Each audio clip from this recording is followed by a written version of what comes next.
Olá, meus amigos, olá, minhas amigas, muito boa tarde. Vamos hoje, logo mais às 17 horas, prosseguir a nossa conversa com as minhas amigas juristas. Hoje à tarde, às 17 horas, eu vou receber a professora Angélica Carlini para conversar com ela sobre a carreira dessa brilhante jurista e uma referência na área de seguros.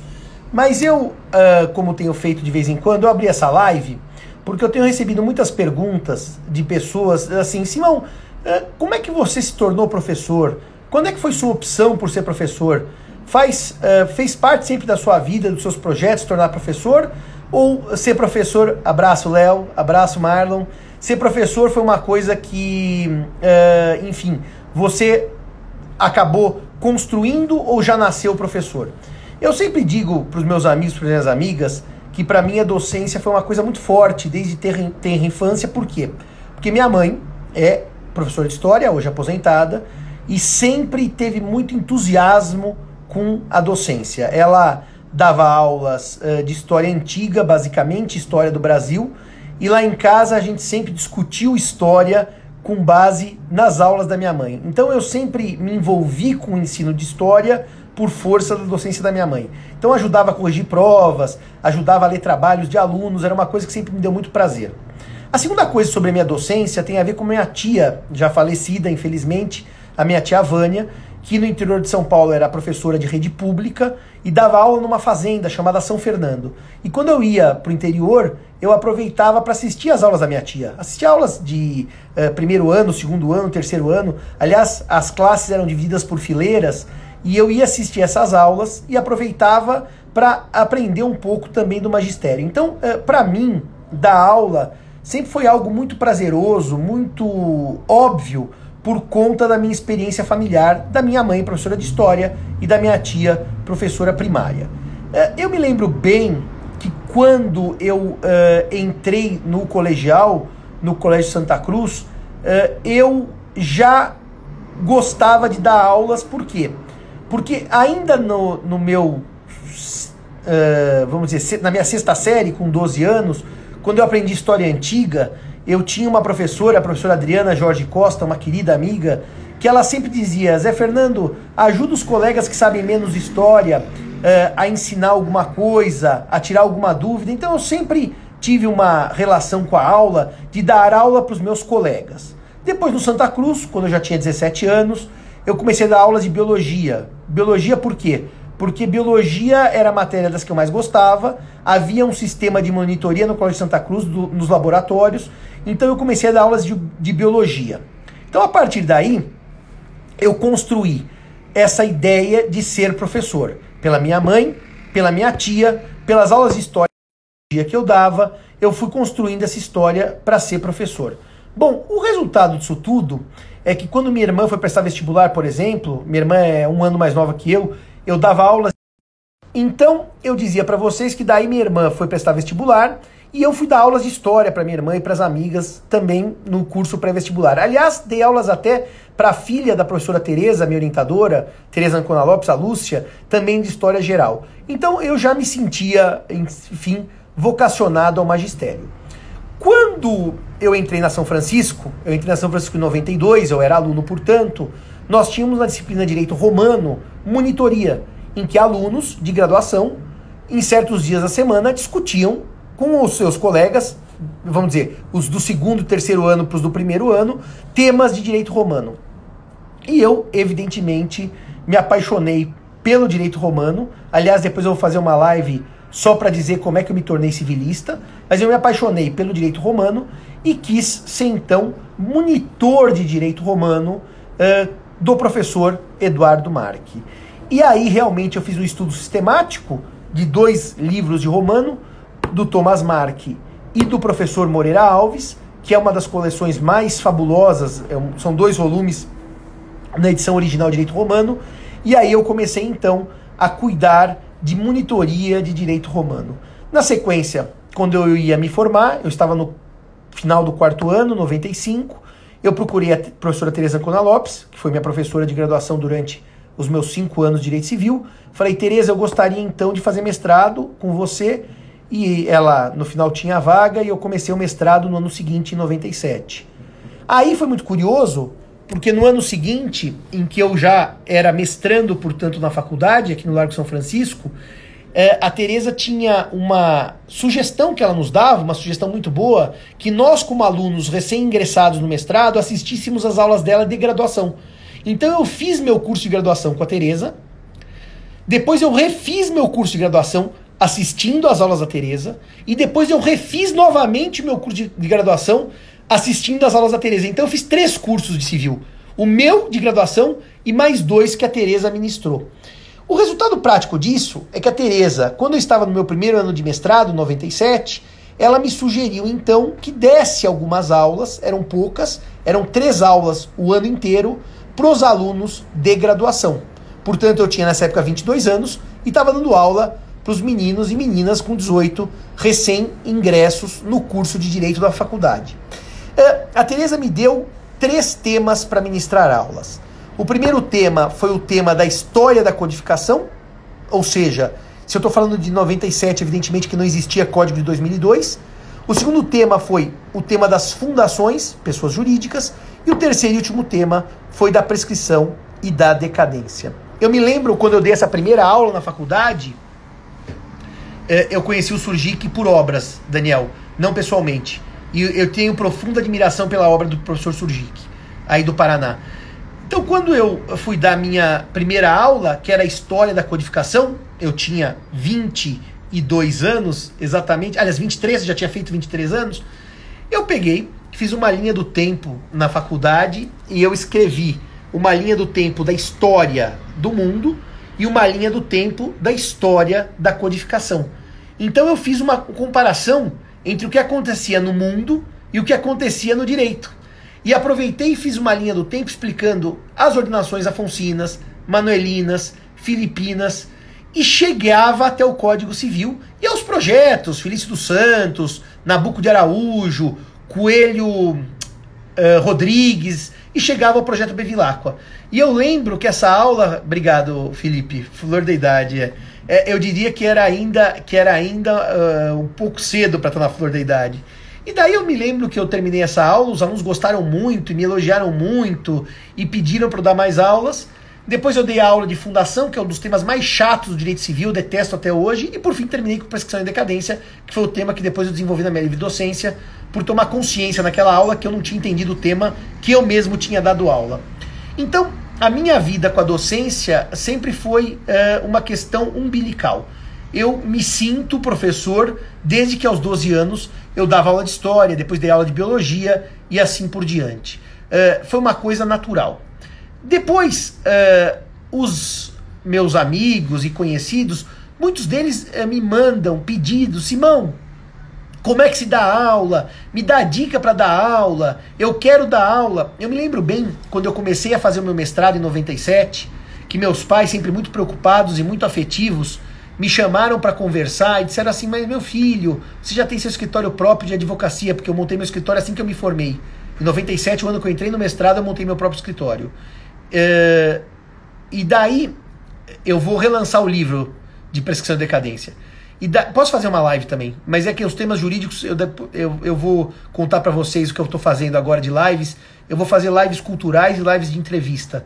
E os jurídicos eu vou deixar um pouco parado momentaneamente. Mas, enfim, e daí meu pai e minha mãe sempre muito afetivos e muito preocupados: mas meu filho, você tem seu escritório de advocacia, você resolveu fazer agora mestrado, dar aula, será que dar aula não é uma coisa que, enfim, vai tomar tempo da advocacia, vai fazer com que você não ganhe tanto dinheiro? Será que não era melhor você chegar e ficar no seu escritório para ganhar mais dinheiro? Eu disse: olha pai, olha mãe, eu gosto demais de dar aula.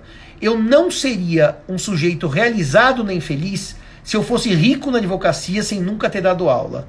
E eu tinha 23 anos, portanto, e fiz uma opção de sacrificar uma parte da minha advocacia. Aliás, eu digo sempre para quem quer fazer mestrado e doutorado, que isso é tema para outra live, que fazer mestrado e fazer doutorado significa perder dinheiro, porque além de você gastar com os estudos, gastar com os livros, você deixa de ganhar. E eu falei para eles: eu não seria feliz sem ser professor. E daí, então, me assumi professor. esses amigos, essas amigas sempre me perguntam: Simão, eu quero dicas, eu queria ser professor. Você tem alguma dica de como preparar aulas? Tem alguma dica de como lidar com a sala de aula? Eu preparei nos anos 90, nos anos 2000, uma pequena cartilha com dicas práticas de como ser professor. É uma experiência um pouco datada, porque é dos anos 2000, enfim, nós não tínhamos tanta tecnologia para ser usada hoje na sala de aula, mas, de qualquer maneira, eu consegui ali, acho, que passar para os alunos e para as alunas um pouco da minha experiência de como eu me tornei professor. Eu sempre digo que, para ser um bom professor, assim como para ser um bom piloto, e o Felipe Bonsenso bem sabe o que eu vou dizer, quanto mais horas de voo, melhor o piloto. Quanto mais horas de sala de aula, melhor o professor. É claro que quando eu digo quanto mais horas, a partir de uma leitura crítica do seu próprio trabalho. Ou seja, você aberto a melhorar. Você com um discernimento básico de que a docência é um treino diário e que exige humildade. Mas talvez a primeira dica que eu desse para quem quer ser professor é que o professor nunca pode deixar de ser aluno. O dia que o professor achar que sabe tudo ou que já está suficientemente preparado e que não mais quer estudar, esse professor é melhor se aposentar. Eu digo sempre que eu sou capricorniano, eu sou pé no chão, eu sou ultra estudioso, não tem um dia da minha vida que eu não estude um pouco, nem que seja estudar a língua portuguesa, que é um dos temas que me agrada muito, nem que seja estudar história, que é um dos temas que me agrada muito. Portanto, ser professor é ser, antes de tudo, aluno. E daí eu fiquei pensando, como é que eu faço isso na prática? Então eu comecei verdadeiras situações de formação de professores. Eu formei vários professores, dando aula para mim, eu corrigia a aula, eu ajudava na preparação da aula, eu montei em 2016 um grupo de jovens mestrandos e doutorandos que o objetivo era ensiná-los a dar aula. Tinha gente de penal, como o Zé Paulo Naves, tinha gente de tributário, como o Gustavo, de comercial, como o Gustavo, tinha gente de direito público, como o Júlio. Então eu peguei e montei um grupo de jovens entusiasmados com a docência e fui ensiná-los a dar aula. Eu estava pensando agora que eu acho que eu deveria fazer, até porque essa experiência do virtual ela é muito interessante, porque a gente pode deixar um registro perene, agora com o meu canal no YouTube. Aliás, quem não foi lá, vai lá e dá like nos vídeos, que é importante para divulgar o canal.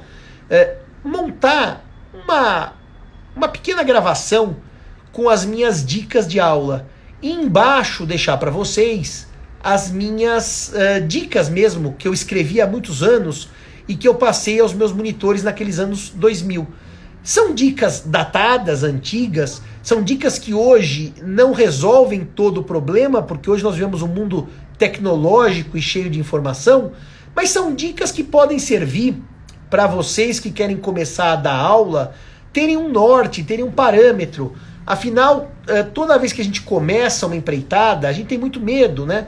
A gente é muito cru, a gente tem muitas dúvidas, e acho que sempre um norte mais seguro de alguém que tem alguma experiência pode ajudar vocês. Então eu fiz essa live aqui para convidá-los para 17 horas assistirem a minha live com a professora Angélica Carlini, a mulher que mais entende de seguros no Brasil, de longe. Segunda coisa que fiz essa live é para dizer que eu vou começar um projeto, então, de gravação de pequenos vídeos no YouTube sobre a docência. Algumas dicas de preparação de aula, e evidentemente que são aulas de direito civil, aulas de um professor que é eminentemente dogmático, e portanto eu não vou ensinar a dar aulas de filosofia, que nem eu saberia, nem de sociologia, que eu também não saberia. Serão aulas de civil, como eu as preparei a vida inteira. Até posso depois mostrar para vocês aqui no meu escritório as minhas pastas com as minhas aulas manuscritas, uma a uma, depois eu mostro para vocês.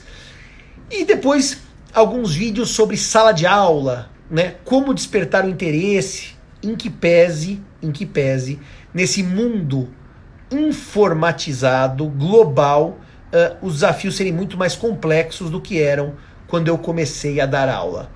Dito isto, um terceiro ponto que eu queria trazer para vocês, convite da professora Angélica. Vou produzir esses pequenos vídeos sobre como ser professor de civil.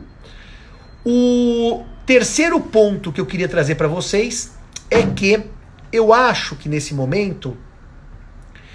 mas as aulas manuscritas já não faço mais, hein? Eu as fiz no passado, uma a uma, e depois eu vou ensinar como é que eu fazia as minhas aulas manuscritas. Mas, de qualquer maneira, além dessas questões, eu resolvi iniciar um projeto às sextas-feiras, que não vai ser sexta-feira que vem, porque sexta-feira que vem eu ainda vou falar com o Gabriel sobre recuperação judicial em tempos de pandemia, mas eu vou começar um projeto às sextas-feiras, que é um projeto de lives culturais. Eu vou fazer uma pequena agenda, porque eu acho o seguinte, meus amigos e minhas amigas, vocês têm tido aí, que são do mundo jurídico, a grande maioria que me segue, naturalmente, é do mundo jurídico. Vocês têm tido aí milhões de lives, sobre milhões de temas jurídicos, e eu acho que as lives jurídicas devem ser tidas agora com mais cautela. Já se falou muito de muita coisa, e eu farei lives jurídicas sim, mas lives jurídicas de pontos que eu acho relevantes, pontos importantes, e não para repetir os mesmos temas mais de 1000 vezes. Por isso que eu estou fazendo um afastamento das lives jurídicas. Vou continuar com o meu projeto de entrevista das professoras, das juristas. Hoje a professora Angélica. Semana que vem eu já tenho a professora Marília Xavier, e assim por diante. E vou fazer sextas-feiras lives culturais. A primeira live que eu devo fazer é a live com o professor Mário Delgado, em que eu vou discutir um pouco de história. Ele vai escolher uma personagem histórica e eu outra, tá certo? E vamos discutir um pouco a vida deles. Eu devo falar do rei Ricardo III da Inglaterra, a horse, my kingdom for a horse.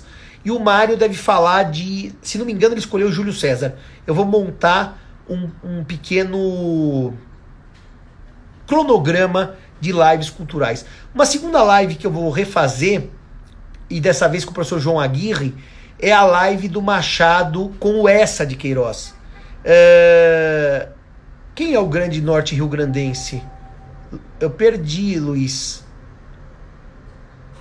O Mário Delgado é paraibano, Luiz. Não sei se é dele que você está falando, tá? O Mário Delgado, meu querido amigo, é da Paraíba, de João Pessoa. A segunda live que eu quero fazer, então, é com a Aguirre e eu, sobre Machado e Essa de Queiroz. Um bate-papo de nós dois sobre esse tema. Uma terceira live que eu quero fazer é com o meu professor de História da Arte, o professor Rodrigo Naves, que está me ensinando História da Arte de uma maneira maravilhosa. Então eu vou fazer uma live com o Rodrigo sobre arte e História da Arte. E assim por diante. Eu tenho lido com muita ênfase o Machado de Assis, e eu quero fazer uma comparação sobre A Ressurreição, que é o primeiro livro dele, da fase romântica, e o Dom Casmurro. Não, o Mário Delgado não é juiz federal. O Mário Delgado é advogado aqui em São Paulo e meu amigo, mestre e doutor pela casa. E ele é paraibano e fez o seu curso de mestrado no Recife e doutorado em São Paulo. Então, analisar um pouco do Machado, eu li A Ressurreição, quero fazer um paralelo entre A Ressurreição e o Dom Casmurro, que me parece que na Ressurreição está o germe, a origem do Dom Casmurro, e assim por diante, com lives culturais e lives de entrevista. Acho que vocês nesse momento vão gostar mais, se divertir mais e até quem sabe aprender mais com lives culturais, tá certo? Dito isso, meus amigos e minhas amigas, agradeço a vocês pela conversa, e o senhor teme que a dogmática civil seja abandonada? Não, ela não vai ser abandonada por uma questão simples, Herbert. Não vai ser abandonada porque gente como eu vai continuar levando a dogmática à frente. E os meus alunos vão continuar levando a dogmática à frente. E todos nós vamos continuar levando a dogmática à frente. Então, eu tenho uma escola hoje muito boa em que a dogmática vai continuar sendo a dogmática, tá? Nós não apenas... então. E uma live sobre música clássica. Eu posso falar um pouquinho também com o Marcelo sobre a questão dos... a Sala São Paulo, meu querido. Essa realmente nós somos sofredores dela. Eu não gosto nem de pensar muito, Paulo, nesse assunto, porque a Sala São Paulo ficou nesse momento para segundo plano. Mais dias melhores virão. Podemos falar um pouquinho também de música clássica. Eu poderia dar algumas dicas de música clássica, falar um pouco dos períodos de ópera também. Sim, é uma boa live falar um pouco sobre música clássica. Então, tá feito o convite. Não... o Bunazar tá aqui também. Bunazar, vamos fazer uma live, eu e você, comentando um pouco sobre o Scruton, o Como Ser um Conservador. Você topa a gente fazer um debate em que eu te entrevisto e lanço algumas perguntas sobre as bases da filosofia do Scruton?